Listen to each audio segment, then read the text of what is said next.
નમસ્કાર વિદ્યાર્થી મિત્રો, આજે આપણે ધોરણ 12 વિજ્ઞાન પ્રવાહ પ્રથમ ચેપ્ટર વિદ્યુત ભાર અને વિદ્યુત ક્ષેત્રના એક એક્ઝામ્પલની વાત કરવાના છીએ। એ એક્ઝામ્પલ છે એક્ઝામ્પલ 1.8। એની અંદર તમે જ્યારે એની રકમ વાંચશો એટલે ખ્યાલ આવશે કે એક સમાન વિદ્યુત ક્ષેત્રની અંદર એક ઇલેક્ટ્રોનને મૂકેલો છે। આ સમાન વિદ્યુત ક્ષેત્રનું મૂલ્ય 2 × 10⁴ ન્યૂટન પર કુલમ્બ જેટલું છે।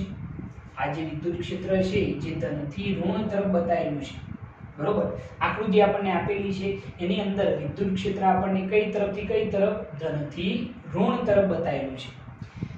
આ જે વિદ્યુત ક્ષેત્ર છે એનું મૂલ્ય 2 × 10⁴ ન્યૂટન પર કુલમ્બ છે।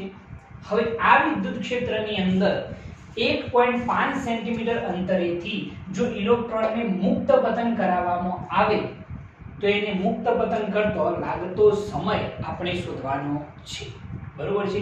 અને બીજી કન્ડિશનની અંદર એવું કહ્યું છે, જો વિદ્યુત ક્ષેત્રની દિશા ઉલટાવવામાં આવે, ધ્યાનથી જોજો, અહીંયા વિદ્યુત ક્ષેત્ર કઈ તરફ, ધનથી ઋણ તરફ, ઉધ્વ દિશામાં, અને અહીંયા વિદ્યુત ક્ષેત્ર કઈ તરફ છે, ધનથી ઋણ તરફ, અધો દિશામાં છે। જો વિદ્યુત ક્ષેત્રની દિશા ઉલટાવવામાં આવે અને જો પ્રોટોનને મુક્ત પતન કરાવવામાં આવે તો આ બંને કિસ્સામાં મુક્ત પતન માટે લાગતો સમય આપણે શોધવાનો છે, બરોબર। સિમ્પલ ક્વેશ્ચન કરેલો છે। ક્વેશ્ચનની અંદર સમાન વિદ્યુત ક્ષેત્રનું મૂલ્ય કેટલું આપેલું છે, 2 × 10⁴ ન્યૂટન પર કુલમ્બ જેટલું છે। એની અંદર ઇલેક્ટ્રોનને કેટલા અંતરેથી, 1.5 સેન્ટીમીટર અંતરેથી મુક્ત પતન કરાવવામાં આવે છે। તો આ ઇલેક્ટ્રોનને મુક્ત પતન કરતો લાગતો સમય આપણે શોધવાનો છે।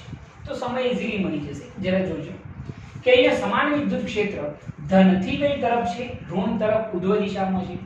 હવે એની અંદર જો ઇલેક્ટ્રોનને મૂકવામાં આવે તો સ્વાભાવિક વસ્તુ છે કે ઇલેક્ટ્રોન અધો દિશામાં જ ગતિ કરશે, કારણ કે આપણને ખબર છે કે ઋણ વચ્ચે કયું બળ લાગશે, અપાકર્ષી બળ, એટલે નીચે દિશામાં હશે। ધન અને ઋણ વચ્ચે શું થશે, આકર્ષી બળ, એટલે એ પણ નીચે તરફ ખેંચે છે, એટલે ઇલેક્ટ્રોન કઈ તરફ ગતિ કરશે, અધો દિશામાં ગતિ કરશે, બરોબર છે। કેટલા અંતર, આ અંતર કેટલું છે, કેટલા અંતરેથી મુક્ત પતન કરાવવામાં આવે છે તો 1.5 સેન્ટીમીટર, જેને મીટરમાં કન્વર્ટ કરીએ તો 1.5 × 10⁻²⁴ મીટર થઈ જશે, ઓકે। હવે જરા જોજો કે અહીંયા આગળ જો આપણે એમ કહીએ કે સમાન વિદ્યુત ક્ષેત્રની અંદર આ જે ઇલેક્ટ્રોન છે એટલે કે જે વિદ્યુત ભાર છે એના ઉપર લાગતું બળ F બરાબર QE વડે આપી શકાય, કારણ કે આપણે જાણીએ છીએ કે વિદ્યુત ક્ષેત્ર E બરાબર શું લખાય, F/Q। તેના ઉપરથી વિદ્યુતીય બળ F બરાબર શું આવશે, QE। તો અહીંયા ઇલેક્ટ્રોન પર લાગતું વિદ્યુતીય બળ F બરાબર શું થઈ જશે, Q × E। અહીંયા વીજભાર તરીકે કોણ છે, ઇલેક્ટ્રોન, આપણે એનું મૂલ્ય લેવાનું છે, એટલે અહીંયા વીજભારની જગ્યાએ શું લખવામાં આવશે, E। તો અહીંયા આગળ ઇલેક્ટ્રોન પર લાગતું વિદ્યુતીય બળ F બરાબર E × E સૂત્ર વડે આપવામાં આવશે, બરોબર છે ને, ઓકે। હવે અહીંયા આગળ મુક્ત પતન કરે છે, જો મુક્ત પતન કરતો હોય તો એના માટે ન્યૂટન સેકન્ડ લો પરથી F બરાબર શું લખાય, ma, બરોબર છે। તો F બરાબર ma is equal to E × શું આવશે, વિદ્યુત ક્ષેત્ર E। હવે આના ઉપરથી જો પ્રવેગનું સૂત્ર બનાવવું હોય તો પ્રવેગ A બરાબર E × E અપન શું થઈ જશે, m થઈ જશે, બરોબર। આની અંદર આપણે આજે વાત કરી રહ્યા છીએ ઇલેક્ટ્રોન માટે છે, એટલે આ જે એક્સેલરેશન આવે છે એટલે કે જે પ્રવેગ આવે છે એ કોના માટે આવશે, ઇલેક્ટ્રોન માટે। માસ પણ કોના માટે આવશે, ઇલેક્ટ્રોન માટે આવશે, એટલે અહીંયા આપણે ઇલેક્ટ્રોન લખી રાખીએ છીએ, ઓકે। હવે જોજો કે અહીંયા આગળ આપણે પ્રવેગનું સૂત્ર તો બનાવી દીધું છે, બરોબર। હવે એના પછી આ જે ઇલેક્ટ્રોન છે મુક્ત પતન કરે છે। હવે મુક્ત પતન કરતો હોય તો એના માટે અંતરનું સૂત્ર આપણે જાણીએ છીએ, D બરાબર V0t + 1/2 gt²। પરંતુ અહીંયા પ્રવેગ કોનો આવશે, ઇલેક્ટ્રોનનો પ્રવેગ આવશે, એટલે સૂત્ર કંઈક આવું બનશે। જરા જો 11 સાયન્સની અંદર આ વસ્તુ ભણી નાખીએ છીએ કે H બરાબર V0t + 1/2 A × t²। કયા સૂત્ર ઉપરથી આવ્યા, D બરાબર V0t + 1/2 gt² પરથી, બરોબર છે। જે અંતર કાપવાનું છે અંતર h આ રહ્યું is equal to V0t + 1/2 g ની જગ્યાએ ગુરુત્વીય પ્રવેગની જગ્યાએ અહીંયા ઇલેક્ટ્રોનનો પ્રવેગ આવશે, એટલો ખાલી ફેરફાર થશે, ઓકે। મુક્ત પતન કરે છે એટલે પ્રારંભિક વેગ કેટલો હશે 0. જો 0 હોય તો ઊંચાઈ h બરાબર આ 0 એટલે આ પદ આપણું 0, તો h બરાબર 1/2 a e ઇન્ટુ શું થઈ જશે te નો સ્ક્વેર. કોના માટે લાગતો સમય શોધી રહ્યા છે ઇલેક્ટ્રોન, એટલા માટે te લખીએ. બરોબર. હવે આપણે સમય શોધવાનો છે, જેથી કરી અને t² નું જો સૂત્ર બનાવીએ સમયનું, તો t² = 2h અપન શું થઈ જશે a * e. બરોબર છે. હવે આ કન્ડિશનની અંદર જો આપણે કહીએ તો t² = 2h અપન a ની જગ્યાએ એટલે કે પ્રવેગની જગ્યાએ જો સૂત્ર લખવું હોય તો શું લખાય? આ સૂત્ર લખી શકાય. શું લખાશે? e * E અપન m છેદનો છેદ ક્યાં જશે અંશમાં. બરોબર છે. હવે આપણે સમય શોધવાનો છે તો આ વર્ગ દૂર કરવો પડશે, તો te = √2h * me અપન શું થઈ જશે e * E. કિંમતે એપ્લાય કર દો તો t = √2h કેટલી ઊંચાઈ છે, કેટલું અંતર કાપવાનું છે તો 1.5 સેન્ટીમીટર, જેને મીટરમાં કન્વર્ટ કરીને લખવાના છે તો 1.5 × 10⁻². માસ ઓફ ઇલેક્ટ્રોન 9.1 × 10⁻31 કિલોગ્રામ અપન છેદમાં ઇલેક્ટ્રોનનું મૂલ્ય 1.6 × 10⁻19 અને વિદ્યુત ક્ષેત્રનું મૂલ્ય કેટલું છે 2 × 10⁴. જો આનું સાદુરૂપ આપશો તો ઇલેક્ટ્રોનને મુક્ત પતન કરવા માટે લાગતો સમય તમને મળી જશે. તમે સાદુરૂપ આપશો તો તમને એક્ઝેક્ટ જવાબ કંઈક એટલો મળશે કે 2.921 ગુણ્યા 10⁻9 સેકન્ડ. એટલે લગભગ કેવો હોય તો આ જે સમય છે તો તમારે થશે 2.921 નેનો સેકન્ડ કહી શકાય. બરોબર છે, નેનો સેકન્ડ. 10⁻9 છે ને એટલે આ શું લખાશે નેનો સેકન્ડ. ઓકે. તો અહીંયા આગળ આપણે શું કર્યું છે, તો અહીંયા આગળ પ્રથમ કન્ડિશનની અંદર સમાન વિદ્યુત ક્ષેત્ર જેનું મૂલ્ય 2 × 10⁴ ન્યૂટન પર કુલમ છે અને એની અંદર ઇલેક્ટ્રોનને આપણે મુક્ત પતન કરાવીએ છીએ. તો એના ઉપર લાગતું બળ કઈ દિશામાં હશે? અધો દિશામાં. કઈ રીતે મેં તમને સમજાવ્યું કે ઉપર ઋણ વીજભાર, આ પર ઋણ વીજભાર, એટલે અપાકર્ષી બળના લીધે કઈ દિશામાં? અધો દિશામાં ગતિ કરે. આ ધન આ ઋણ એટલે આકર્ષી બળના લીધે પણ અધો દિશામાં, એટલે આ ઇલેક્ટ્રોન અધો દિશામાં જ જવાનું છે. વિદ્યુત ક્ષેત્રના લીધે લાગતું બળ F બરાબર કયું સૂત્ર આવશે? E * E. કોના ઉપરથી આવ્યું? E = F અપન Q. તો F બરાબર શું થઈ જાય? QE. અહીંયા વિદ્યુતભાર કયો છે? ઇલેક્ટ્રોન, એટલા માટે F બરાબર E * E. અહીંયા મુક્ત પતન થઈ રહ્યું છે એટલા માટે ન્યૂટન સેકન્ડનો એપ્લાય કર્યો છે. F બરાબર ma = E * E. તો પ્રવેગ A બરાબર શું થઈ જાય? E * E અપન m. અહીંયા ઇલેક્ટ્રોન છે એટલા માટે એક્સેલરેશન એટલે કે પ્રવેગ કોનો લખેલો છે આપણે? ઇલેક્ટ્રોનનો. માસ પણ કોનું છે? ઇલેક્ટ્રોન. બરોબર. એના પછી મુક્ત પતન થઈ રહ્યું છે એટલા માટે આપણે એનું એક સૂત્ર વાપર્યું છે h = v0t + 1/2 a * t². મુક્ત પતન માટે પ્રારંભિક વેગ હંમેશા કેટલો હોય? 0. એ 0 લખીએ તો આખું સ્ટેપ 0 થઈ જાય. તો h બરાબર સૂત્ર કયું બને? 1/2 a * t². જો સમયનું સૂત્ર બનાવીએ તો આવું બની જશે. બરોબર. a ની કિંમત અહીંયાથી એપ્લાય કરીશું તો સૂત્ર આવું બનશે. અને જો આપણે t શોધવું હોય તો એનું રૂટ લેવાનું છે અને પછી બધી કિંમતો એપ્લાય કરો તો તમને જવાબ આટલો મળી જશે. ઓકે. હવે કન્ડિશન ચેન્જ થાય છે. આકૃતિ 2 ની અંદર જો એમ કરીએ કે વિદ્યુત ક્ષેત્રની દિશા ઉલટાવવામાં આવે. વિદ્યુત ક્ષેત્ર પહેલા ઉર્ધ્વ દિશામાં હતું, હવે વિદ્યુત ક્ષેત્ર જુઓ ધનથી ઋણ તરફ કઈ દિશામાં? અધો દિશામાં છે. અને જો પ્રોટોનને મુક્ત પતન કરાવવામાં આવે આટલા જ અંતરેથી એટલે કે 1.5 સેન્ટીમીટર અંતરેથી, તો એને મુક્ત પતન માટે લાગતો સમય કેટલો થશે એ આપણે શોધવાનું છે. હવે પ્રોટોન હોય વિદ્યુત ક્ષેત્રનું મૂલ્ય અને અંતર સમાન જ છે, આના જ છે. પરંતુ હવે આપણે કોને પતન કરાવી રહ્યા છીએ? એ પ્રોટોનને. તો એના માટે લાગતું વિદ્યુતીય બળ કઈ તરફ હશે? ધન એટલે અપાકર્ષી બળ કઈ તરફ આવશે? અધો દિશામાં. ધન ઋણ એટલે આકર્ષી બળ કઈ દિશામાં? અધો દિશામાં. એટલે ઓલરેડી એ જશે કઈ તરફ? અધો દિશામાં જ જવાનું છે. ઓકે. હવે જો એના ઉપરથી લખીએ તો ડાયરેક્ટ આપણે પ્રોટોન માટે લાગતા સમયનું સૂત્ર આના ઉપરથી લખી શકીએ છીએ. તો સૂત્ર શું બની જાય? પ્રોટોન માટે, પ્રોટોનને મુક્ત પતન થવા માટે લાગતો સમય Tp બરાબર √2h ઇન્ટુ પ્રોટોનનું દર આવશે એટલે માસ ઓફ શું આવશે? પ્રોટોન અપન E ઇન્ટુ શું થઈ જશે? Capital E. જો કિંમતે એપ્લાય કરીએ તો Tp √2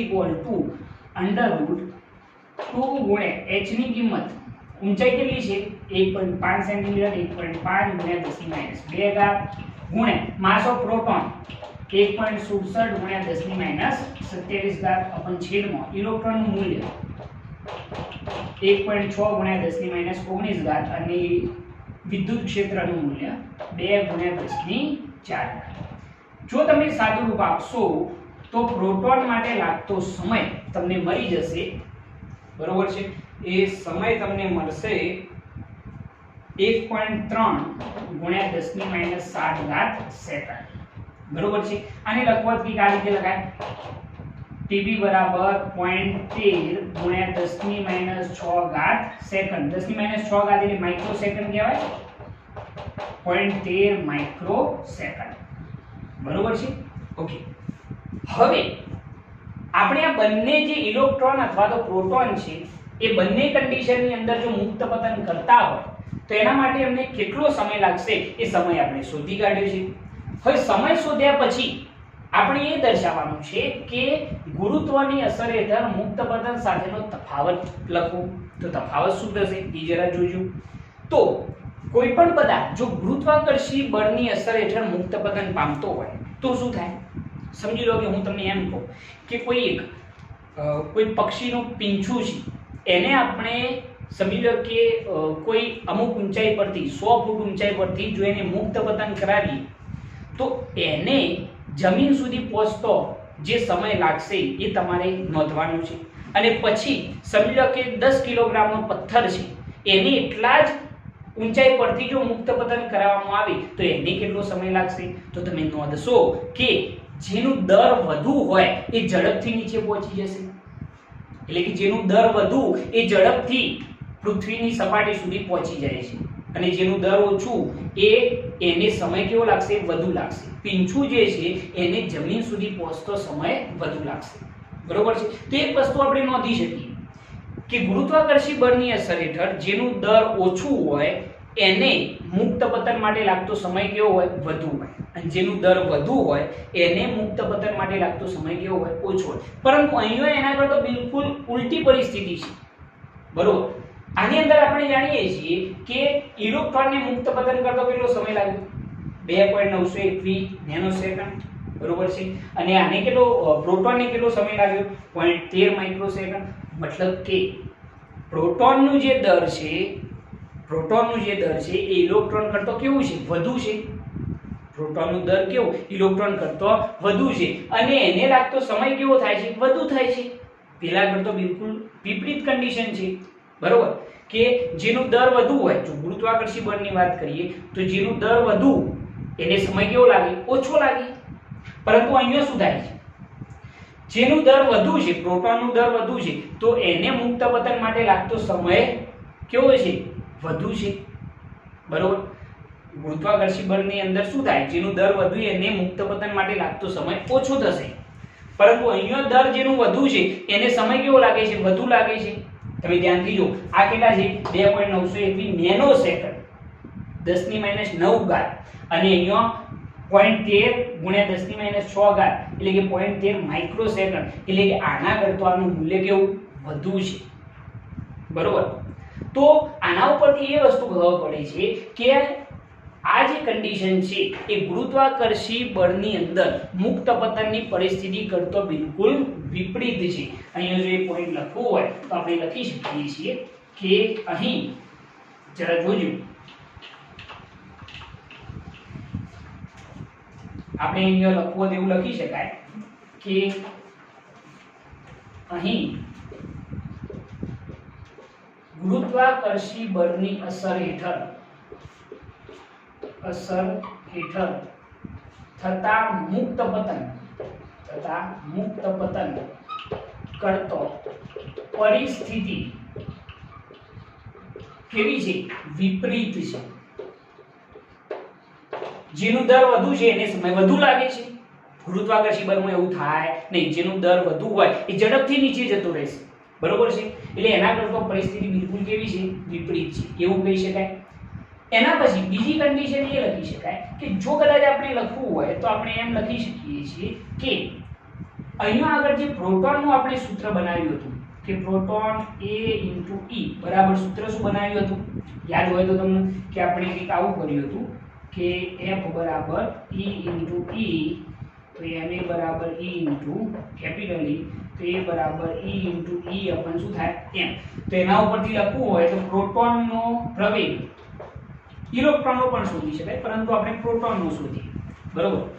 તો પ્રોટોનનો પ્રવેગ AP બરાબર E * કેપિટલ E अपन શું આવશે? M થઈ જશે. બરોબર? જો કિંમત એપ્લાય કરીએ તો AP E નું મૂલ્ય કેટલું? 1.6 × 10⁻19 વિદ્યુત ક્ષેત્રનું મૂલ્ય 2 × કેટલું હતું? 10⁴ अपन માસ ઓફ પ્રોટોન 1.67 × 10⁻27. જો તમે સાદુરૂપ આપશો તો તમને જવાબ આનો મળશે લગભગ 1.9 × 10⁻12 મીટર પર સેકન્ડ નો સ્ક્વેર. એટલે તમે ધ્યાનથી જુઓ કે આ જે પ્રવેગ છે એટલે કે પ્રોટોનનો જે પ્રવેગ છે એ ગુરુત્વાકર્ષી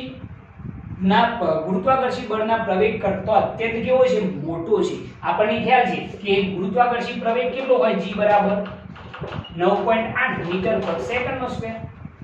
પરંતુ અહીંયા જુઓ, અહીંયા પ્રોટોનનો પ્રવેગ કેટલો? 1.9 × 10⁻12 મીટર પર સેકન્ડ સ્ક્વેર. એટલે કે આનું મૂલ્ય અત્યંત કેવું છે? મોટું છે. એટલે કે અહીં જે પ્રોટોનનો પ્રવેગ છે એ ગુરુત્વાકર્ષી પ્રવેગ કરતો અત્યંત મોટો છે. તો આપણે અહીં ગુરુત્વાકર્ષી બળની જે અસરો છે એને શું કરી શકીએ? અવગણી શકીએ. તો અહીંયા આપણે એક પોઈન્ટ એવું લખીએ કે અહીં પ્રોટોનનો પ્રવેગ એ ગુરુત્વાકર્ષી પ્રવેગ કરતો અત્યંત મોટો છે. તેથી અહીં મુક્ત પતનમાં ગુરુત્વાકર્ષી બળની અસરને શું કરી શકાય? અવગણી શકાય. કેમ ખબર પડી? કારણ કે આ પ્રવેગ ગુરુત્વાકર્ષી બળનો પ્રવેગ તો અત્યંત કેવો મળે છે? આપણને નાનો મળે છે. પરંતુ અહીંયા પ્રોટોનનો પ્રવેગ અત્યંત મોટો છે, જેથી આપણે ગુરુત્વાકર્ષી બળની જે અસરો છે એને શું કરી શકીએ? અવગણી શકીએ છીએ. બરોબર છે? તો આ રીતે તમે આ ક્વેશ્ચન સોલ્વ કરી શકો છો. આવા ક્વેશ્ચન બોર્ડ લેવલે સાથે સાથે JEE નીટની અંદર પણ પૂછાઈ શકે છે. એટલે આવા ક્વેશ્ચનો તમારે વ્યવસ્થિત સમજવા પડશે.